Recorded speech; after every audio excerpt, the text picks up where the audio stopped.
महाकुंभ की पौराणिक कथा क्या है? कुंभ मेले का पौराणिक रहस्य। जय श्री कृष्णा दोस्तों। कुंभ मेला भारतीय संस्कृति और अध्यात्म का सबसे बड़ा उत्सव है। यह केवल धार्मिक आयोजन नहीं बल्कि एक ऐसा पर्व है जिसमें लाखों लोग अपनी आस्था और विश्वास के साथ भाग लेते हैं। कुंभ मेले का आयोजन हर 12 वर्षों में 4 पवित्र स्थानों प्रयागराज, हरिद्वार, उज्जैन और नासिक पर होता है। इन स्थानों को पवित्र इसलिए माना जाता है क्योंकि यहाँ समुद्र मंथन से प्राप्त अमृत की बूंदें गिरी थी। कुंभ मेले की कथा का संबंध समुद्र मंथन से है। तो आइए जानते हैं कि क्या है कुंभ मेले का पौराणिक रहस्य। कुंभ मेला इतना विशाल और भव्य होता है कि अंतरिक्ष से भी देखा जा सकता है। लेकिन हमारे मन में यह सवाल जरूर उठता है कि यह इतना विशाल, भव्य और प्राचीन आयोजन आखिर कहाँ से शुरू हुआ होगा और इसके पीछे का इतिहास क्या है? क्या इसका उल्लेख भारतीय वेदों, पुराणों और धर्म ग्रंथों में मिलता है या फिर इसके पीछे कोई और गहरी और रहस्यमयी कहानी छिपी है?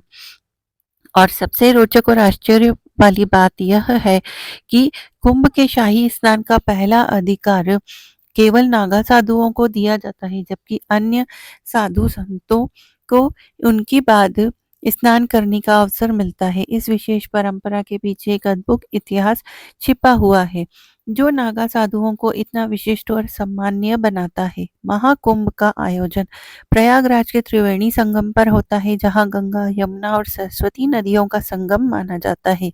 लेकिन यहाँ केवल गंगा और यमुना ही दिखाई देती है। आखिर सरस्वती नदी क्यों नहीं दिखाई देती है? तो क्या कलयुग में सरस्वती नदी अदृश्य हो गई है? यह केवल एक धार्मिक मान्यता है या इसके पीछे कोई गहरा धार्मिक रहस्य है या वैज्ञानिक निक रहस्य छिपा हुआ है? और प्रयागराज में स्थित अक्षय वट, जिसे अमर वृक्ष कहा जाता है, जो सृष्टि के विकास और प्रलय का साक्षी रहा है, इसके पीछे का इतिहास और महत्व क्या है? 2025 के महाकुंभ में भारत के 13 प्रमुख अखाड़े हिस्सा लेने वाले हैं। अखाड़ों का इतिहास और उनका महत्व क्या है? इन सभी सवालों का जवाब और महाकुंभ के अनसुने रहस्यों को जानने के लिए हमारे साथ अंत तक जुड़े रहिए, क्योंकि यह केवल एक मेला नहीं बल्कि आस्था, विश्वास और संस्कृति का संगम है। प्राचीन ग्रंथों में कुंभ मेले का स्पष्ट उल्लेख नहीं मिलता है, फिर भी इसे भारत का सबसे बड़ा तीर्थ माना जाता है। यही नहीं, इसे यूनेस्को ने मानवता की सांस्कृतिक विरासत की सूची में भी शामिल किया है, जो इसकी ऐतिहासिक और सांस्कृतिक महत्व को दर्शाता है। कुंभ संस्कृत का ऐसा शब्द है जिसका अर्थ होता है कलश या घड़ा। लेकिन अब सवाल उठता है कि अगर कुंभ केवल पानी का घड़ा है, तो यह इतना बड़ा और विशाल विश्व विख्यात त्योहार कैसे बन गया? दोस्तों, इस वीडियो में हम आपको महाकुंभ के आरंभ से लेकर अभी तक की पूरी यात्रा के बारे में बताएंगे। कुंभ मेले के इतिहास को समझने के लिए हमें दो प्रमुख पौराणिक कथाओं को जानना होगा, जो इस पर्व की गहराई और महत्व को उजागर करती है। तो चलिए शुरू करते हैं महाकुंभ मेले की पहली कथा। यह कथा सर्पों और गरुड़ देव के बीच की है, जो ऋषि कश्यप और उनकी दो पत्नियां कद्रु और विनिता थी से जुड़ी हुई है। कद्रू और विंता आपस में दो बहनें थी और ऋषि कश्यप की पत्नियां भी थी। एक दिन कद्रू ने ऋषि कश्यप से वरदान मांगा कि उसे 1000 विषैले और शक्तिशाली पुत्र चाहिए। ऋषि कश्यप ने तथास्तु कहा और कद्रू को 1000 अंडे प्रदान कर दिए।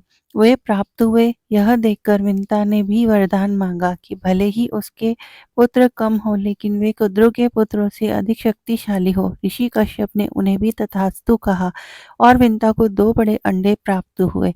समय बीतने के बाद साथ साथ कद्रू के 1000 अंडे फूट गए और उनमें से सांप उत्पन्न हुए। उन सर्पों की मां कद्रू को माना गया। उस दूसरी और विंता के अंडे नहीं फूट रहे थे और उत्सुकता में उसने एक अंडा समय से पहले फोड़ दिया।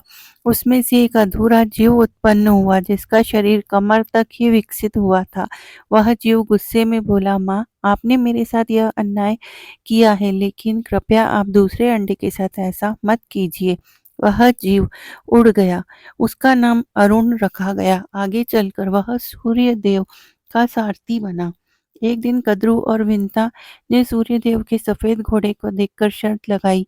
विंता ने कहा कि यह घोड़ा पूरी तरह सफेद है, जबकि कद्रू ने कहा कि उसकी पूंछ काली है। यह शर्त उनकी प्रतिष्ठा पर आ गई और तय हुआ कि जो भी हार जाएगा उसे दासी बनना पड़ेगा। कद्रू ने अपने नाग पुत्रों से कहा कि वे सूक्ष्म रूप धारण कर घोड़े की पूंछ से चिपक जाए ताकि वह काली दिखाई दे। नागों ने ऐसा ही किया और कद्रू शर्त जीत गई। विंता को हार मानकर दासी बनना पड़ा। कुछ समय बाद विंता के दूसरे अंडे से एक शक्तिशाली जीव निकला जिसका चेहरा गरुड़ पक्षी जैसा था और शरीर मनुष्य जैसा था। उसका नाम गरुड़ रखा गया। जब गरुड़ ने देखा कि उसकी माँ विंता कद्रू और उनके 1000 सर्प पुत्रों की दासी बन चुकी है, तो उसने अपनी माँ को मुक्त कराने का संकल्प लिया। गरुड़ ने सर्पों से विंता को मुक्त कराने का उपाय पूछा तो सर्पों ने कहा कि अगर तुम बैकुंठ से अमृत कलश लाकर हमें दे दो तो हम तुम्हारी माँ को मुक्त कर देंगे। गरुड़ ने यह शर्त मान ली। बैकुंठ धाम पहुंचकर गरुड़ ने अमृत कलश प्राप्त किया। देवताओं ने उन्हें रोकने की कोशिश की, लेकिन गरुड़ अपनी अद्वितीय शक्ति के बल पर सफल रहे। विष्णु जी ने गरुड़ को रोका और उनसे पूछा कि तुम इस कलश को क्यों ले जा रहे हो, जबकि इसे खुद ग्रहण नहीं कर रहे। गरुड़ ने अपनी माँ को मुक्त कराने की व्यथा सुनाई। विष्णु जी ने गरुड़ से कहा, अगर मैं तुम्हें यह कलश ले जाने दूं तो तुम हमेशा के लिए मेरे वाहन बनोगे। गरुड़ ने इस शर्त को स्वीकार कर लिया। गरुड़ ने अमृत कलश सर्पों के पास पहुंचाया, लेकिन विष्णु जी ने अपनी मायावी शक्ति से अमृत कलश को वहां से गायब कर दिया। गरुड़ ने अपनी माँ को दास्ता से मुक्त कराया। इस यात्रा के दौरान गरुड़ पर इंद्र ने कई बार हमला किया, लेकिन वे असफल रहे। अमृत कलश से अमृत की कुछ बूंदें हरिद्वार, प्रयागराज, उज्जैन और नासिक पर गिरी। यही कारण है कि इन 4 पवित्र स्थानों पर कुंभ मेले का आयोजन होता है। महाकुंभ से जुड़ी सबसे लोकप्रिय दूसरी कथा है समुद्र मंथन की, जिसे देवताओं और असुरों के बीच हुआ एक महान प्रयास माना जाता है। विष्णु पुराण के अनुसार एक बार दुर्वासा ऋषि ने एक दिव्य माला बनाई और इसे देवराज इंद्र को भेंट किया, लेकिन इंद्र अपने अहंकार में डूबे हुए थे और उन्होंने इस माला को अपने ऐरावत हाथी के मस्तक पर रख दिया। ऐरावत ने वह माला जमीन पर गिरा दी और अपने पैरों से कुचल डाला। महर्षि दुर्वासा ने इसे अपना अपमान समझा और क्रोधित होकर इंद्र को श्राप दे दिया कि उनका वैभव नष्ट हो जाएगा और सभी देवता अपनी शक्तियों को खो देंगे। इस शाप के बाद देवता कमजोर हो गए और असुरों से पराजित हो गए। अपने वैभव और शक्तियों को पुनः प्राप्त करने के लिए ब्रह्मा जी ने देवताओं को सुझाव दिया कि वे असुरों के साथ मिलकर समुद्र मंथन करें और इस मंथन से अमृत निकलेगा जिसे ग्रहण करके वे अमर हो जाएंगे। इस बात पर जब देवताओं ने असुरों के राजा बलि को बताई तो वे भी समुद्र मंथन के लिए तैयार हो गए। वासुकी नाग की नेति बनाई गई और मंदरांचल पर्वत की सहायता से सावन के महीने में ही समुद्र मंथन किया गया। अमृत का कुंभ यानी कि कलश मिलते ही असुरों और देवताओं में युद्ध हो गया। वामन पुराण के अनुसार आचार्य बृहस्पति ने इंद्र के पुत्र जयंत को संकेत दिया कि वह अमृत कुंभ लेकर भाग जाए। दैत्य अमृत कुंभ के लिए उसका पीछा 12 दिन तक करते रहे, जो कि 12 वर्षों के बराबर था, क्योंकि उस समय पृथ्वी का 1 वर्ष देवताओं के 1 दिन के बराबर था। युद्ध के समय अमृत कुंभ से त्रिलोक के 12 स्थानों पर अमृत की बूंदें गिरी।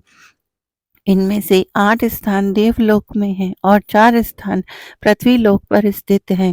हरिद्वार, प्रयागराज, उज्जैन और नासिक यही वह पवित्र स्थान है जहां अमृत की बूंदों के कारण कुंभ मेले का आयोजन शुरू हुआ। लेकिन कहानी का सबसे महत्वपूर्ण हिस्सा जिसे जानना आपके लिए बेहद जरूरी है अभी बाकी है। श्रीमद् भागवत पुराण के अनुसार कुंभ का जो विवरण है उसके अनुसार सागर से समुद्र मंथन में 14 रत्न निकले थे, जिसमें सबसे पहले हलाहल या कालकूट विष निकला था। इस विष की ज्वाला इतनी तीव्र थी कि सभी देवता और दानव इससे जलने लगे। तब भगवान शिव ने देवता, दानव और समस्त सृष्टि की रक्षा के लिए विष को खुद पी लिया। विष की तीव्र जलन के कारण शिव जी का कंठ नीला पड़ गया, इसलिए शिव जी का एक नाम नीलकंठ पड़ गया। विष की ज्वाला को कम करने के लिए सभी देवताओं दानवों ने शिव जी को शीतल जल चढ़ाया। इसके बाद उनके शरीर का तप और जलन कम हुआ। यही कारण है कि सावन में शिव जी का जलाभिषेक किया जाता है। ऐसा कहा जाता है, जब शिव जी ने समुद्र मंथन से निकले हलाहल विष को ग्रहण किया था तो उसकी कुछ बूंदें धरती पर गिर गई। जिस घास की पत्तियों पर वह बूंदें गिरी उन्हें सांप ने चाट लिया, जिससे सांप की जीभ बीच से कट गई। वही कुछ बूंदों विष की बूंदों को बिच्छू और अन्य विषैले जीवों ने भी ग्रहण कर लिया। इसी कारण यह जीव जहरीले हो गए। इसके बाद कामधेनु गाय, उच्चय श्रवा, घोड़ा, ऐरावत हाथी, कौस्तुभ मणि, कल्प वृक्ष, अप्सरा, रंभा, माता लक्ष्मी, वारुणी, चंद्रमा, पांचजन्य, शंख, पारजित वृक्ष, शारंग, धनुष, अमृत कलश अर्थात अमृत कुंभ निकला, जिसे विश्व मोहिनी बनकर भगवान विष्णु ने देवताओं को पिला दिया। इसकी बूंदे हरिद्वार की गंगा नदी, प्रयागराज के त्रिवेणी संगम, गंगा, यमुना और सरस्वती, उज्जैन की क्षिप्रा नदी और नासिक की गोदावरी नदी में गिरी।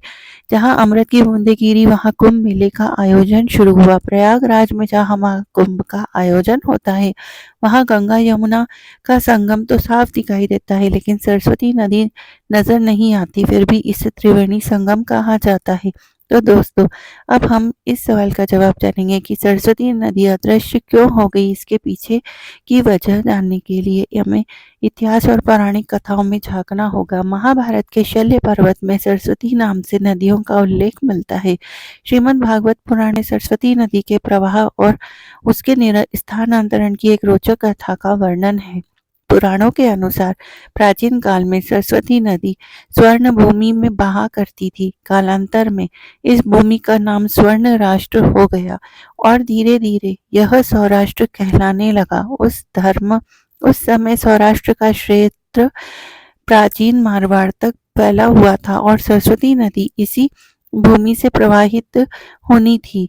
यहाँ नित्य सरस्वती की पूजा और अर्चना होती थी, लेकिन समय के साथ इस प्रदेश के लोग यवनों के संपर्क में आ गए और उनके आचार विचार को अपनाने लगे। इससे दुखी होकर सरस्वती जी ने ब्रह्मा जी से अनुमति मांगी और मारवाड़ एवं सौराष्ट्र छोड़कर प्रयाग में आकर वास करने लगी। कहा जाता है कि सरस्वती के यहाँ से चले जाने के बाद यह समृद्ध भूमि धीरे धीरे मरुस्थल में बदल गई और यही मरुस्थल आज राजस्थान के नाम से जाना जाता है। हाल ही में जैसलमेर जिले के मोहनगढ़ में बोरवेल की खुदाई के दौरान अचानक पानी का सैलाब बाहर निकल आया। पानी का प्रेशर इतना ज्यादा था कि लोग इसे देखने के लिए देखते रहे और अचंभित हो गए। अब इस घटना को लेकर चर्चा तेज हो गई। क्या यह प्राचीन सरस्वती नदी का पानी है? क्योंकि इतिहास के अनुसार सरस्वती नदी जो विलुप्त हो गई थी उसका रूट यहीं से होकर गुजरता है। ऋग्वेद में सरस्वती नदी को अनवक्वती के रूप में वर्णित किया गया है। इसे समृद्ध और जल की देवी के रूप में पूजा जाता था। ऋग्वेद में बताया गया है कि सरस्वती नदी यमुना के पूर्व और सतलज के पश्चिम में प्रवाहित होती थी। महाभारत में इस नदी के कई नाम से जाना जाता है। सरस्वती नदी मरुस्थल में सूख गई थी। महाभारत के विवरणों में भी इसके विलुप्त होने का वर्णन है।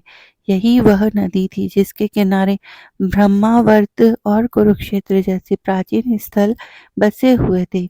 महाभारत में यह भी उल्लेख मिलता है कि बलराम ने द्वारका से मथुरा तक की यात्रा सरस्वती नदी के माध्यम से की थी। इसके अलावा यादवों के पार्थिव अवशेषों को प्रवाहित इसी नदी में किया जाता था।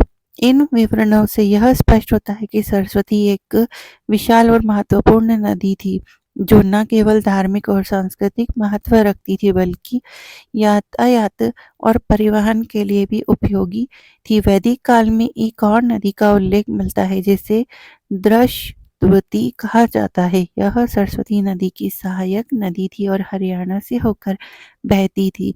समय के साथ जब भीषण भूकंप आए और हरियाणा तथा राजस्थान की धरती के नीचे से पहाड़ ऊपर उठे तो नदियों का बहाव इतना बदल गया और द्वती नदी ने अपनी दिशा बदल दी। आज इसे यमुना नदी के नाम से जाना जाता है। यह सरस्वती नदी के साथ मिलकर बहने लगी और इसी कारण प्रयागराज में 3 नदियों के संगम को त्रिवेणी संगम कहा जाता है। महर्षि वेदव्यास ने इसे तीर्थराज प्रयाग का नाम दिया, जो कि गंगा, यमुना और अदृश्य सरस्वती के संगम का पवित्र स्थल है। यह स्थान न केवल धार्मिक बल्कि ऐतिहासिक और सांस्कृतिक दृष्टि से भी अद्वितीय है। प्राचीन ग्रंथों में तो कुंभ का अर्थ केवल एक साधारण कलश है, लेकिन यही साधारण शब्द दुनिया का सबसे बड़ा धर्म और संस्कृति का अमर प्रतीक बन गया। दरअसल कुंभ मेले का उल्लेख वैदिक ग्रंथों, सूत्र साहित्य, महाकाव्य, पुराण ग्रंथों, स्मृतियों या धर्मशास्त्रों में नहीं मिलता है। ऐतिहासिक किताबों में इसे माघ मेला या प्रयाग स्नान के नाम से जाना जाता है। कुंभ मेले में शाही स्नान का विशेष महत्व है। पवित्र नदियों में स्नान करना हिंदू मान्यताओं का अहम हिस्सा है। 2025 में कुंभ मेला प्रयागराज में आयोजित किया जा रहा है। इसकी शुरुआत 14 जनवरी 2025 को मकर संक्रांति से होगी और यह 25 अप्रैल 2025 तक चलेगा। इस दौरान करोड़ों श्रद्धालु संगम में स्नान करेंगे और मोक्ष की कामना करेंगे। कुंभ मेला 2025 न केवल एक धार्मिक आयोजन है, बल्कि यह आस्था, एकता और भारतीय संस्कृति का सबसे बड़ा पर्व है। यह हमें समुद्र मंथन की कथा से प्रेरणा लेकर संघर्ष और धैर्य का संदेश देता है। अगर आप आध्यात्मिकता की तलाश में हैं या भारतीय संस्कृति की गहराइयों को समझना चाहते हैं, तो कुंभ मेला 2025 में भाग लेना एक अद्भुत अनुभव होगा। और महाकुंभ में की यह जानकारी यदि आपको अच्छी लगी हो तो इसे ज़्यादा से ज़्यादा शेयर कीजिए, चैनल को सब्सक्राइब कर लीजिए, बेल आइकन को प्रेस कर लीजिए ताकि आने वाले वीडियोस का नोटिफिकेशन आपको मिलता रहे। और आप कमेंट बॉक्स में जय श्री कृष्णा लिखना ना भूल